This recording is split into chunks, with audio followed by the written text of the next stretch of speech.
Welcome back, and thanks for joining me for another edition of The Other Tom Green Show. Today, well, a little bit of history. If you're young, you might learn something. If you're old, you might remember fondly what happened here in Colorado as far as sports in 1995. It was a huge year in many ways. Like, well, if you're a hockey fan, the Avalanche came to town. A few months after they started their season, Patrick Waugh came to town. A few months after that, of course, they were on their first season celebrating a Stanley Cup. Also in 1995, though, for Avs fans of a different vintage, that's the year Nathan McKinnon was born. That's another thing that worked out well. Nuggets, the Nuggets weren't in great shape. They had a nice roster, some great players. Fonz and Mahmoud and McDyess were all part of it, but under Bernie Bickerstaff, they never really gained much traction. For the Rockies, well, 1995 was the first year they moved into Coors Field, and it was as close as they ever came to winning a pennant. They finished a game behind the Dodgers, had a wild card team, did lose in the playoffs, but baseball at that point was looking up here in Colorado. And then you have the Denver Broncos. Not a great team, but a lot was happening in 1995. For one thing, they drafted some nobody named Terrell Davis, who went on to become somebody, of course. They also were just starting to understand what they had in players like Shannon Sharp, Ed McCaffrey, and Rod Smith. 1995, though, early in the season, they went down to Dallas and lost to a very good Dallas Cowboy team that was on its way to a third Super Bowl championship. However, if you're a Broncos fan, that was the last time they lost to the Cowboys. It's been 30 years. The Broncos have beaten them 7 straight times. They're going to play them again this week. We're going to talk about that with a Colorado native, a man who's been covering the Cowboys and did cover the Broncos for a long time. Our friend Ed Werder joins us when we come back.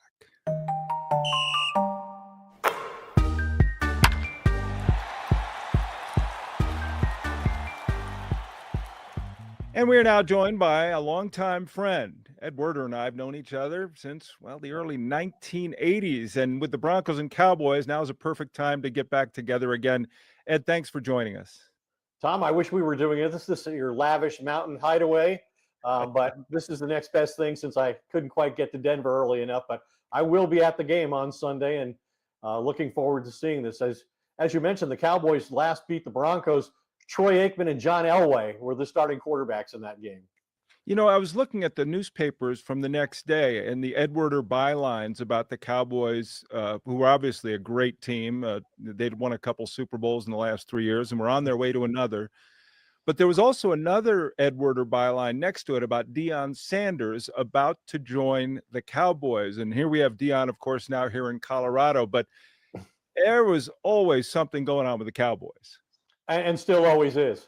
That's just they've taken on the personality, the circus-like atmosphere, of the owner and general manager, Jerry Jones, who all these years and decades later is still trying to prove he can put together a team capable of winning a Super Bowl without Jimmy Johnson putting the roster together. They obviously won that Super Bowl you mentioned after the 1995 season. It was their third in 4 years, and it was their first with Barry Switzer as the Cowboys head coach. And you and I have seen Switzer many times. In fact, I remember when he came to Boulder as the OU coach and won 82-42. So Barry likes to put as close to 100 points on the board as he can.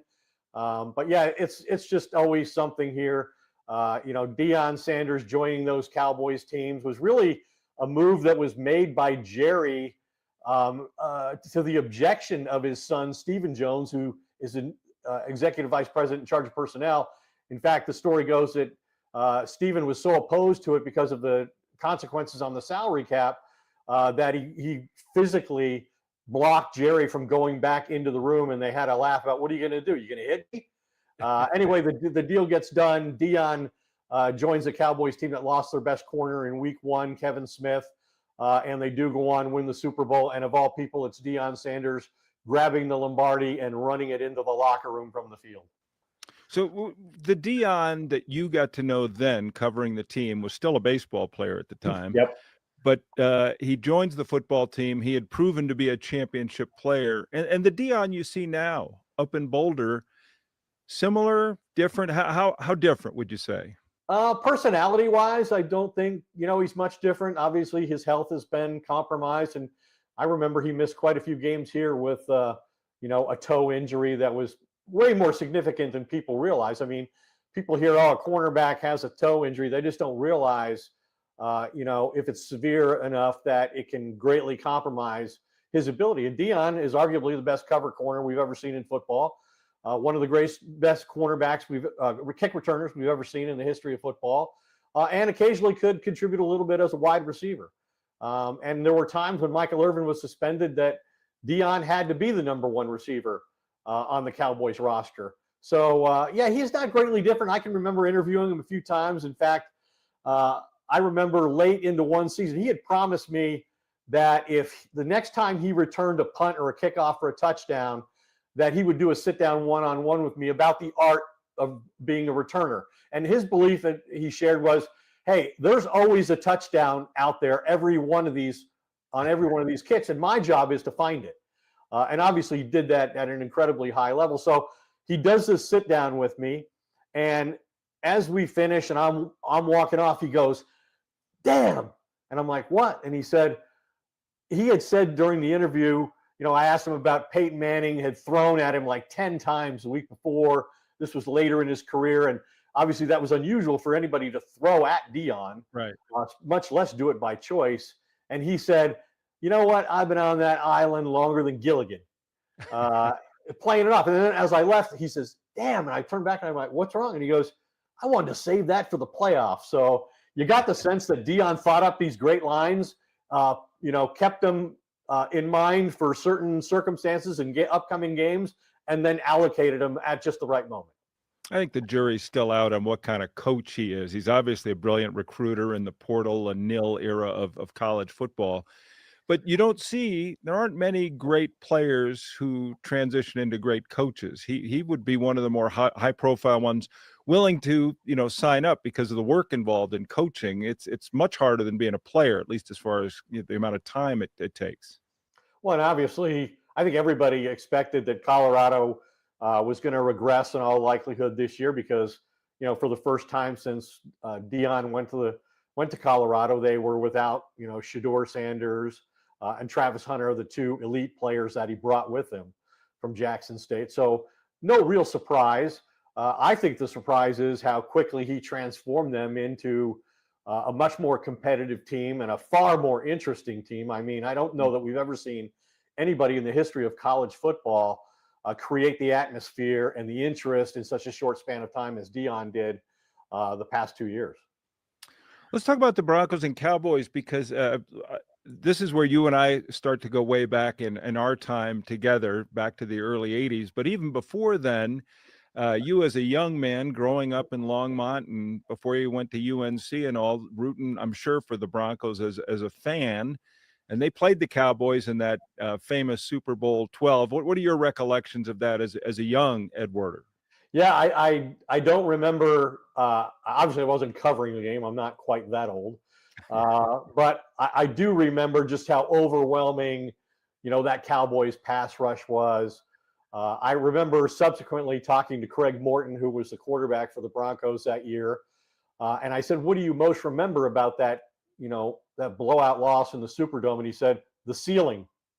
He spent the whole game on his back, as I remember. But and then I covered Craig Morton as when I was at the Boulder Daily Camera. I'd come in to cover the Denver Gold primarily, and he was the head coach. So I do remember, the John Keyworth and Otis Armstrong and all just the great Bronco defenses early that turned things around and gave the franchise credibility really for the first time in their history as a franchise. So yeah, that was great to see. And I always have, kind of pulled for the Broncos, all things being equal and not being in an unprofessional manner. Right. But got to cover, that I covered the first Super Bowl I ever covered was John Elway against the New York Giants, a game that didn't turn out well, but I really enjoyed covering the Broncos. I was fortunate that, even though I worked for a relatively small paper in Boulder, that they committed all the financial resources they had to compete and cover the team like we were one of the Denver Metros. You might remember Denver had two papers at the time.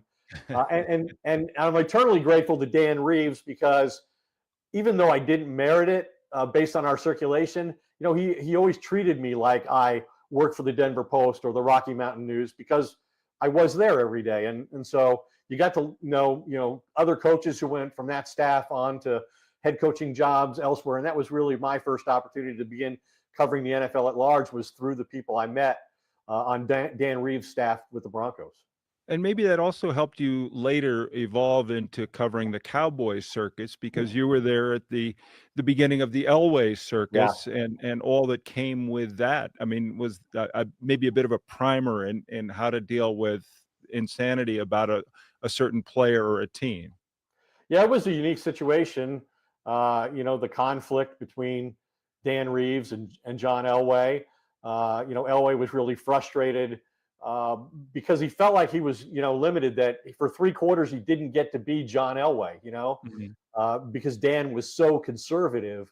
And it wasn't until the fourth quarter that Dan, recognized with few choices, hey, let's put John Elway in the shotgun and turn him loose. And I do remember them going primarily to a shotgun style offense. And I think, Buffalo in those days with the K gun with Jim Kelly, they were really the only other franchise that adopted that offensive philosophy. And there were great questions about, its viability in the NFL and how much you were going to get the quarterback hurt, and could you win without really a traditional running game with the quarterback under center. And John he thrived in that environment. And watching him in that AFC Championship game at Cleveland, launched the drive. I still tell people that despite covering, 30 some Super Bowls, and a lot of them were great games and incredibly close, the best moment I ever covered was that day in Cleveland when Elway took the Broncos 98.5 yards and took the Broncos to the Super Bowl for the first time in his career. It's funny when you mentioned Dan and you talk about Craig Morton. I was thinking of the Cowboy Bronco connections. From the latest, really of importance being DeMarcus Ware, Yep. but Tony Dorsett, Butch Johnson. I mean, all these guys made that transition coming up from Dallas to Denver and having different impacts. But it seems like the two franchises, for not playing each other all that often, do seem to have a certain relationship. They do at times, meet up in summer camp. They'll share some of that stuff. It seems like there's a fit there. And Sean Payton is Yeah. obviously coached in Dallas under Bill Parcells, and became, prominent enough that he began getting interviews for head coaching jobs in the NFL off Parcells' staff. There were a couple times where, they convinced him not to take certain jobs. The Raiders one year, Nebraska another year. And obviously, eventually he made the right choice. And you talk about connections between the Cowboys and the Broncos. As recently as last week, Sean Payton passed Mike McCarthy, best known for winning a Super Bowl in Green Bay, but passed him on the list of coaches in terms of regular season wins. Is it 175, I think now? Yeah, it's plenty. And Mike McCarthy, last coached in Dallas. So there's yet another relationship between the two franchises. So you bring up Sean. Let's talk. We're going to get back into some more history with us and all that, but let's talk about this week, because this is an interesting setup. Dak Prescott's enjoying as good a year as he's ever had, and he's had some good ones over 10 years. The Broncos defense, clearly the strength of their team, and then the weaknesses of the two teams fall on the other side, where the Broncos offense is inconsistent. The Cowboys defense has been porous. It's very difficult game to sort out going in to see who's going to exert their authority over who. Yeah, I mean, Dak Prescott is off to the best start of his career. And this was somewhat unexpected because, for the second time in 5 years, his previous season was abbreviated because of a serious injury to his legs requiring surgery. He only played 9 games last year. He was having the worst season of his career a year ago. And for him at age 32 to come back and play at the level he has, which you can argue is a level he's never previously achieved. And that's a statement because he finished second to Lamar Jackson in the MVP voting 2 years ago. And like when they drafted him in the 4th round, I don't think they ever envisioned a player who would be breaking, Tony Romo's team franchise passing records like he has. But he's off to this incredible start where 4 games in a row, he's had 3 touchdowns and 0 interceptions. And the only player who's had a longer streak than that is the great Russell Wilson, who's been in the headlines around the world because of his response to Sean Payton this week. But Yes. and the only other players besides Dak that we've even done it 4 times are, Tom Brady, Aaron Rodgers, Peyton Manning, and Drew Brees. So you're talking about guys who have dominated this league at the highest level at the quarterback position, and Dak has certainly played that way. But I think it's going to be a huge this would be by far their biggest win of the year if they were able to win in Denver against a 5-2 Broncos team that has the best pass rush in football, that has 2 of the best cover corners in the league. But hey, CeeDee Lamb and George Pickens are going to give the Cowboys a chance. Pickens is the most fascinating change in the Cowboy offense, because I think Pittsburgh was done with him and they thought he was never going to be a reliable or very good wide receiver. And he's been brilliant in his short career in Dallas already. He's made a huge difference. Yeah, he's got 6 touchdowns already. That surpasses any total that he ever had with the Steelers. In fact, until last week, he had scored in 5 consecutive games. He'd never even had games in Pittsburgh where he had back-to-back games with a touchdown catch. So what he's done here with with obviously the best quarterback he's ever played with, and in Brian Schottenheimer / Mike McCarthy's offensive scheme, he's really benefited. He's one of these players who can run the go route, outfight a guy for a ball, show hands late. He's really tough to defend. And what the Cowboys learned about him in the 3 games that CeeDee Lamb missed, and he became the number 1 receiver in the offense, was he can really run the entire route tree. Yeah. And he can move around to different positions and not only make catches, but create yards after the catch in a way that they didn't really know, given his body style and what they'd seen on film from Pittsburgh. But the reason they got him, the reason he was available, was because the Steelers were tired of him. They were tired. They didn't think he was a winning player by any definition. He was accused of showing up late, even on game days sometimes. He was petulant. He drew penalties unnecessarily during games. And they didn't think that, there was any other way that he would behave. And yet he's come here. He had a previous relationship with CeeDee Lamb, and he's been a great part of the offensive success that they've had. Yeah, and the tight end is also big. And you mentioned all these names, these players on the field who are being extremely effective, albeit on a 500 team. But I mean, the offense is producing a better result. That they should be a winning team with that kind of offense. Is that do we overlook Brian Schottenheimer's impact? Because he was, when he was hired, the world shrugged, and even Jerry didn't seem to think he necessarily landed the fish he was looking for. But clearly, he's been effective. Well, what was interesting, Tom, is that, they kept Mike McCarthy, made him work the last year of his contract, which is unusual for somebody who's as accomplished as McCarthy was.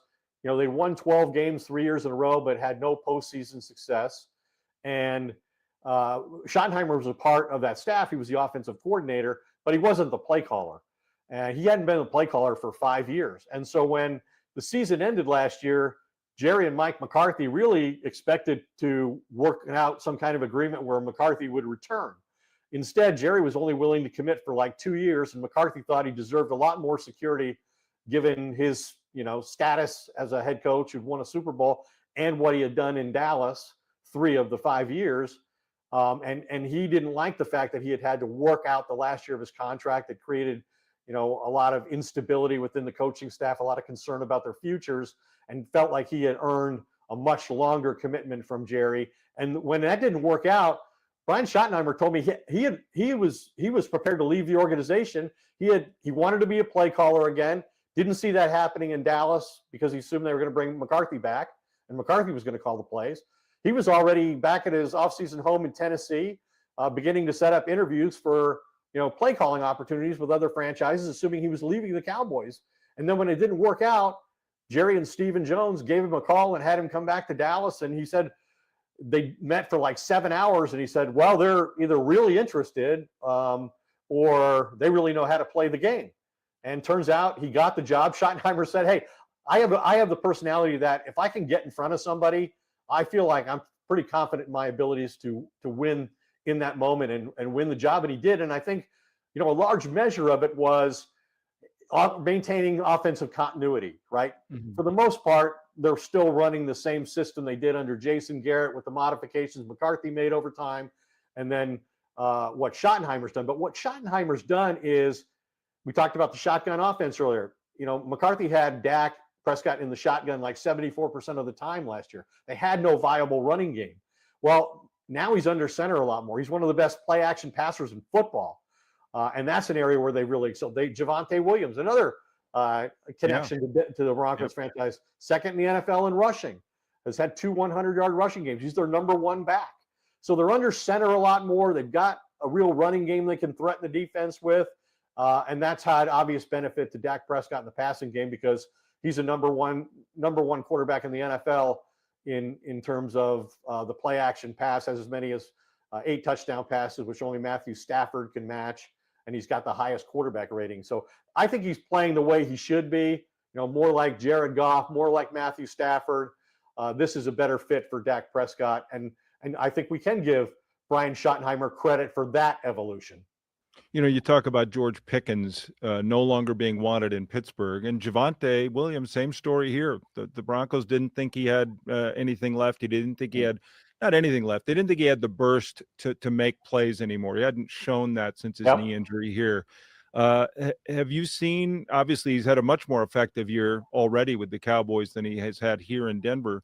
What have you seen from him? Is he healthier, lighter, just enjoying a different scenery? I think he's definitely, healthier now. This is his 3rd year out from the surgery. Mm-hmm. And it was interesting. I had my doubts about him, because the Cowboys immediately, he was the first player they signed in free agency, and they're not typically aggressive in free agency at all. But right away they said, hey, this guy's our starting running back. And they treated him that way all through camp and all through the preseason. And so we really didn't see him until week 1.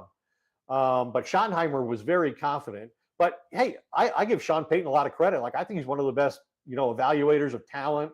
A guy who can, really knows how to use a running back. Look what he did with Alvin Kamara and Deuce McAllister and all these different running backs that he had, Mark Ingram.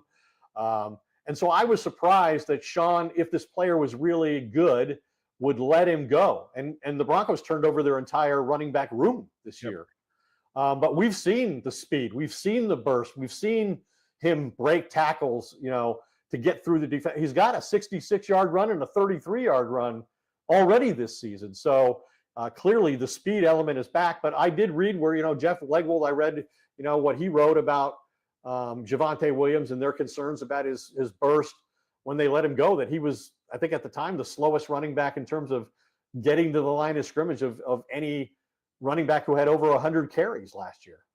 He would break a lot of tackles, but the problem was there were a lot of tackles that he had to break. It's not it's that elusiveness that he wasn't able to show post surgery.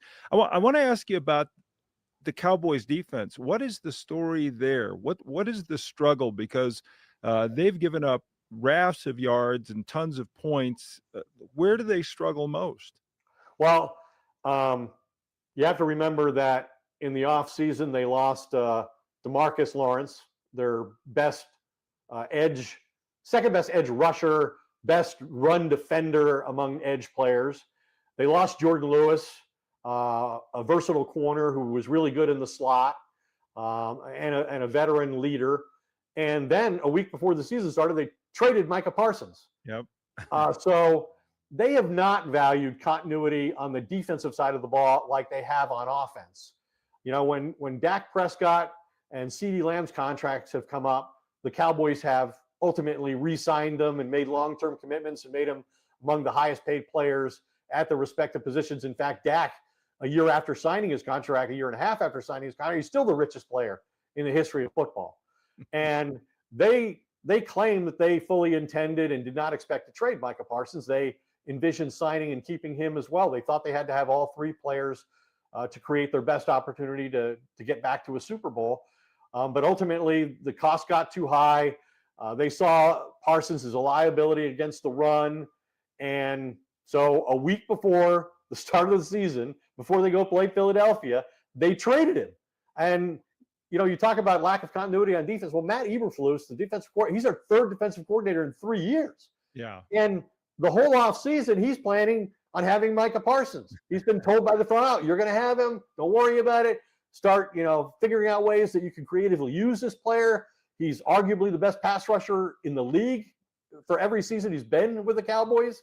And yet they shockingly trade him and don't get him out of the conference. And it sent a bad message, I think, to the team, especially on the defensive side of the ball, about just how committed they were from a front office standpoint to winning this year. Because while they acquired Kenny Clark, a good defensive tackle, and arguably their best defensive lineman now, you're losing a generational pass rusher in the prime of his career, and you're doing it mainly for draft picks that will benefit you in all likelihood, not this year, but in future seasons. So it's not shocking, given that they're first in the NFL in offense and last in the NFL in defense. So when you mentioned Micah, I obviously go back to, you've talked about this at length, the Herschel Walker trade from 1989. Some similarities, some differences, but there is certainly a reason to compare the two. Yeah, well, and Jerry brought it up right away at the press conference the night the trade was consummated. It's not as complex as the Herschel Walker trade, and doesn't involve nearly as many picks or veteran players switching teams. But Jerry did say that maybe the way Micah's talent best works for the Cowboys is by using his value to acquire the means to rebuild the team in the areas that they see necessary, especially on defense. But the other part of it is they don't have Jimmy Johnson making the picks. Like, they had one of the biggest advantages in football when they traded Herschel Walker in 1989. Jimmy and his entire coaching staff had just left the University of Miami. So they had recruited, many of the players who were available in subsequent drafts. And they were able to use those picks well and wisely. And, it brought them Emmitt Smith and Kevin Smith and Darren Woodson and Russell Maryland. And they probably would not have won 3 Super Bowls in 4 years without that trade. But that trade is on a whole nother level than this one, even though Jerry equated the two. And it's interesting, the timing of it was right after, the Netflix documentary about Jerry Jones, the gambler, and his Cowboys.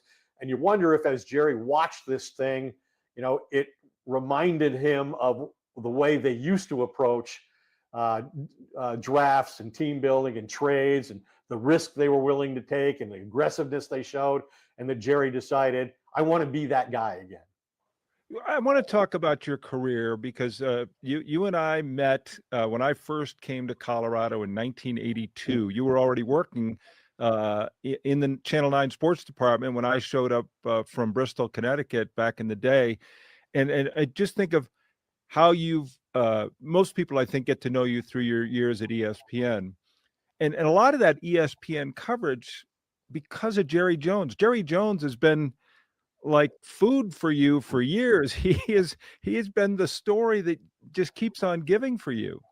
Well, Tom, the first thing I want to say in reference to our initial meeting at Channel 9, you were actually hired and on the payroll. I was just an intern in my senior year at the University of Northern Colorado, and I saved my internship for my final semester so that if there was an opportunity to be hired at the end of my internship, that would work out. And it seemed like an incredibly brilliant plan when Jim Gray left right before I started there. So to be told that you were coming in was really a devastating blow to the beginning of my career. Well, it wasn't. You forced me to work in time. Wasn't the last time someone from ESPN screwed you over. Let's just say it was the first time. It was my introduction to that process. That was. I remember it fondly, because you were. There were interns, and I wasn't much more than an intern when I started. But it was, there were interns who were trying to figure things out. You always were 2 steps ahead of the game, very sharp from the get-go. Well, I appreciate that, and I owe a lot of my career to Dan Creedon hiring me in Boulder, where I technically replaced Rick Riley, but I didn't replace Rick Riley in terms of talent. I just got the vacancy that his departure created. And at the time, I was ambitious, and I had, an interest in television, but I loved writing. I loved being a beat reporter on the NFL. And I'd been hired by the Denver Post in 1989. But the Post was, like most newspapers, even those few that still exist now, they're so budget conscious that they didn't want me to start and put me on the payroll right away. They wanted me to wait like 3 months when it was closer to Broncos football Right. season. Well, and that's fine. It puts me in an odd position, especially since you're changing sports editors every 6 months. I was afraid the guy who hired me wouldn't even have the job anymore by the time it came due. And then I got a call from the Fort Worth Star-Telegram in 1989 about covering the Cowboys. So I really took the interview on, if I'm being honest, I took that interview to leverage the Denver Post into moving up their hiring date. So I told them I was going to do this interview. They said, do the interview. Don't take any job till you talk to us, which is exactly the reaction I wanted them to have. I come down here, I interview with them. The sports editor takes me back to the airport, Ellen Thornley, great woman, and tells me, hey, I think we're going to be seeing, a lot of you. I can't say you got the job. We have some other interviews, but I think we're going to be seeing a lot of you. And I'm like, lady, when I get on that plane, you're never going to see me again, because I'm going to go back and tell the Denver Post I've got this job. Right. And so I wanted the Denver Post job. They agreed to hire me immediately. I was actually with Jim Armstrong in Chicago watching a Cubs-Mets series. And I called Ellen Thornley and left the message, thanks for your willingness to, take a risk on a nobody, but I've always wanted to be in Denver. I've got a job in Denver at the Denver Post, and I'm going to take that, but thank you so much. And she called me back, and I was actually irritated by the fact that she called me back and said she wasn't taking no for an answer. Here I am in Boulder for 5 years trying to get out. I'm sending my resume everywhere. I'm getting rejected by the Hollywood Sun-Tatler, some no-name paper in Utah, and now all of a sudden I've got 2 jobs, right? And so ultimately, they made it worth my while to come to Dallas, and really being around the Cowboys is the only reason I ever got hired by ESPN. It's responsible for whatever career I've had, whatever you think of it. The opportunity I had to go to television was definitely the result of coming to Dallas and being around the Cowboys, and all the unusual stories, breaking the news about Jimmy and Jerry and the breakup after back-to-back Super Bowls, the whole Terrell Owens situation here.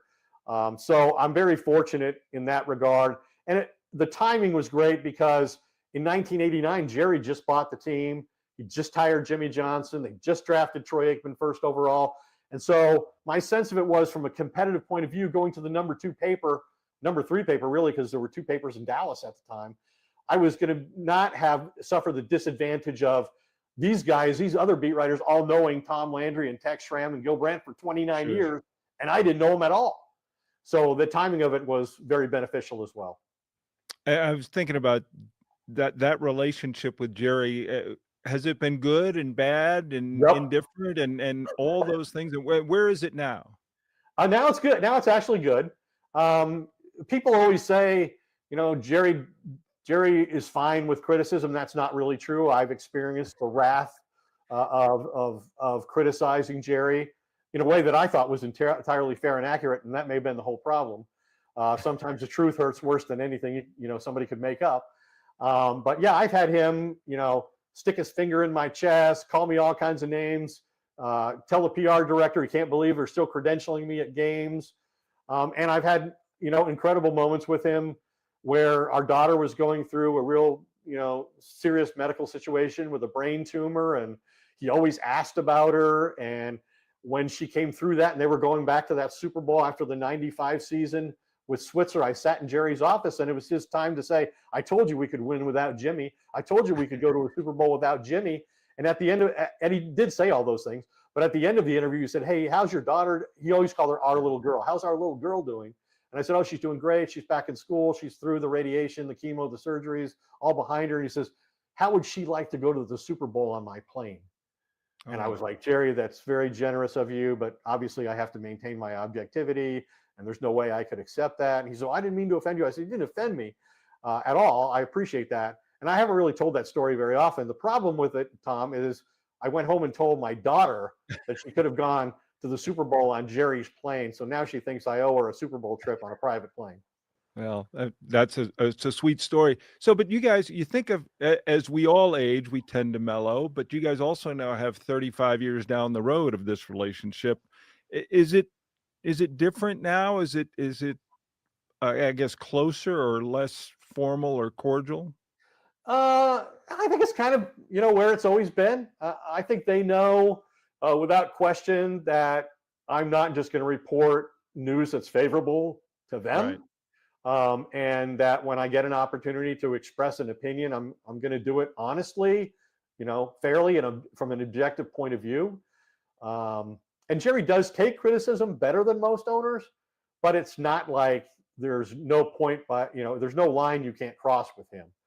And he gave my competitor a big story about Tom Landry going in the Ring of Honor. It was a 1A story the next day, and he did it because he didn't like something I had written in Inside Sports Magazine that offseason after the Jimmy Jerry breakup and the hiring of Switzer. I wrote my lead was something like, for all his wealth and power and fame, Jerry Jones will forever want the one thing he can never have.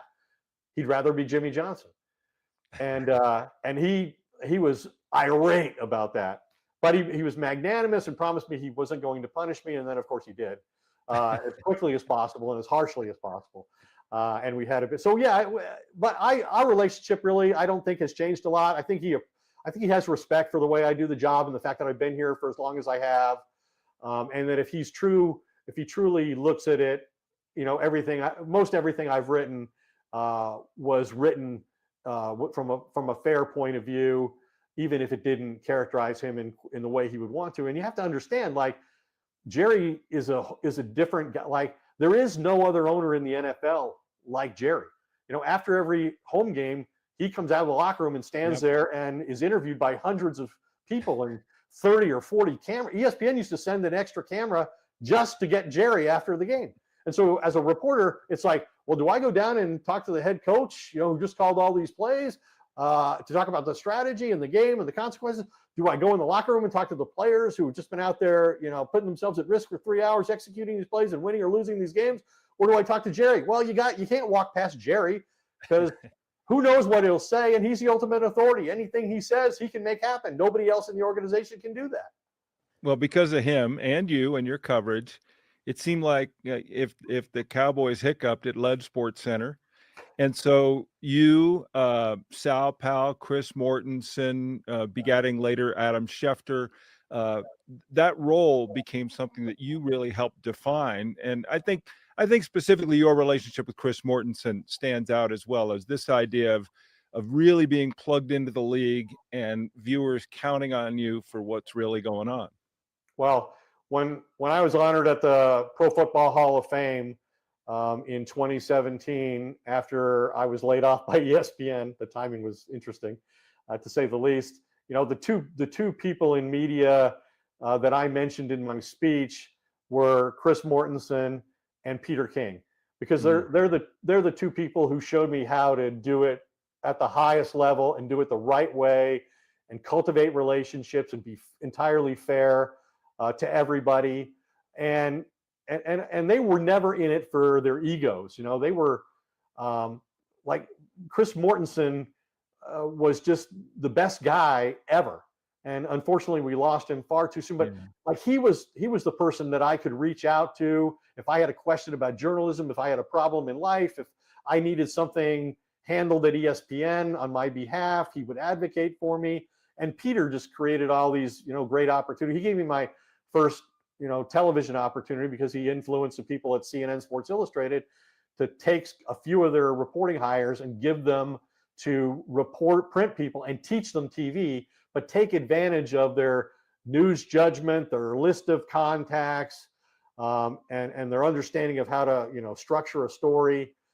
And so I benefited from Peter in that way, and from Mort. And I can never do enough to express my gratitude to both of those guys. A couple things about ESPN. I know it didn't end well there, and you guys got back together a little bit for some work, but it's how that ended and how you see it now. Clearly, when I worked there 100 years ago, SportsCenter was highlights and sound bites and things like that. And now the network certainly is more based on star power. They're focused on McAfee and Stephen A. and all these other people. But your end there and your subsequent career and how you see ESPN now, is it something? I mean, it doesn't seem like it necessarily fits with people of our Right. generation.